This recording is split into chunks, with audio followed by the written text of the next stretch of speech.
अतिवृष्टि हुई और अतिवृष्टि के कारण हमारे चौरई क्षेत्र की फसल जो लगी हुई है, मक्का की फसल, गन्ने की फसल, सोयाबीन की फसल, उन्हें नुकसान हुआ। साथ में माचागोरा डैम के से जो पानी छोड़ा गया, 8 गेट खोल दिए गए थे। इस कारण पैंच नदी में बहुत पानी जा रहा था, जिससे उधर के 15-20 गाँव में बहुत ज़्यादा नुकसानी हुई। दोनों तरफ पैंच के कुछ तो फसल बह कर के भी चली गई, खेत खाली हो गए। इन सब मांगों को लेकर के आज हमारे चौरई विधानसभा क्षेत्र के किसान भाई यहाँ एकत्रित हुए। हम सब वरिष्ठ जन भी उसमें शामिल हुए और हमने प्रशासन को ये चेतावनी दी है, अभी तक सर्वे शुरू नहीं हुआ। मध्य प्रदेश की जो भाजपा सरकार है, किसान विरोधी सरकार, वो अभी तक सोई हुई है, जबकि इन्हें तुरंत सर्वे की घोषणा कर देना चाहिए था। अब तक तो मुआवजा राशि भी मिल जाना चाहिए था, परंतु ये जो गूंगी बहरी निकम्मी सरकार है, इस सरकार को जगाने के लिए हम सब ने मिलकर के आज भारी संख्या में किसान भाई यहाँ इकट्ठे हुए।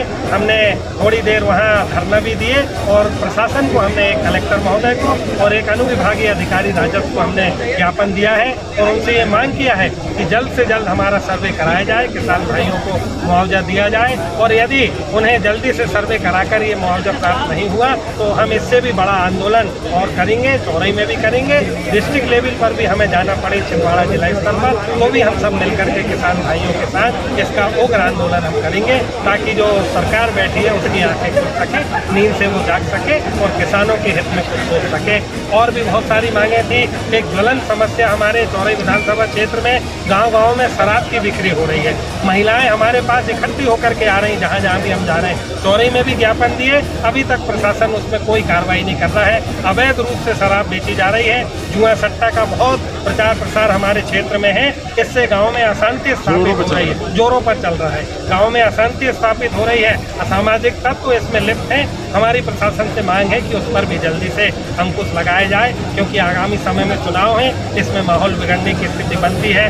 और भी बहुत सारी समस्याओं को लेकर के कि आगामी समय में हमें खाद बीज किसानों को सही समय पर उपलब्ध हो जाए, ताकि वो अपनी किसानी सही ढंग से कर सकें। ऐसी बहुत सारी मांगों को लेकर हम सब वरिष्ठ जनों ने मिलकर धान का पंजीयन चालू कराया जाए। बहुत सारे किसानों ने धान लगाया है, तो ऐसी बहुत सारी मांगों को लेकर हम यहाँ वरिष्ठ जनों की उपस्थिति में हमने आज प्रशासन को चेताया है और सभी हमारे किसान भाइयों का इसमें विशेष सहयोग रहा है।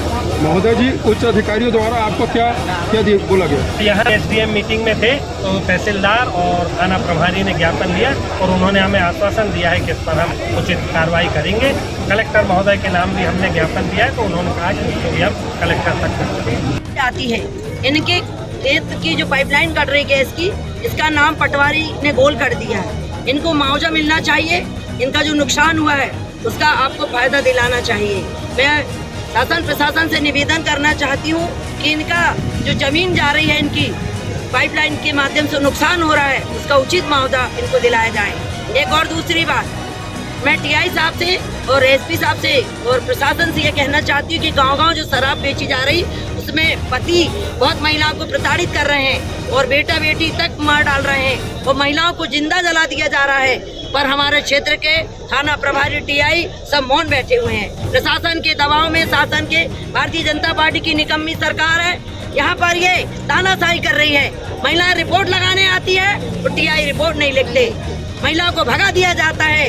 अगर महिलाओं की TI साहब नहीं सुनेंगे तो महिलाएं उग्र आंदोलन करेंगी, थाना का घेराव करेंगी। नारी नहीं चिंगा रही हूँ और मैं भारत की नारी हूँ। अब नारी किसी से कम नहीं है, धक्का मार के आगे बढ़ेंगे। और मैं प्रशासन को, पुलिस TI साहब को कहना चाहती हूँ, अगर थाना में महिला की रिपोर्ट नहीं दी गई तो मैं थाना में घेराव कराऊंगी पूरी चौरई विधानसभा की महिलाओं को ला करके, और ज्यादा करना होगा तो थाना जला दिया जाएगा, क्योंकि महिलाएं अब सुनने वाली नहीं है। आवेदन और निवेदन नहीं तो फिर धनादन।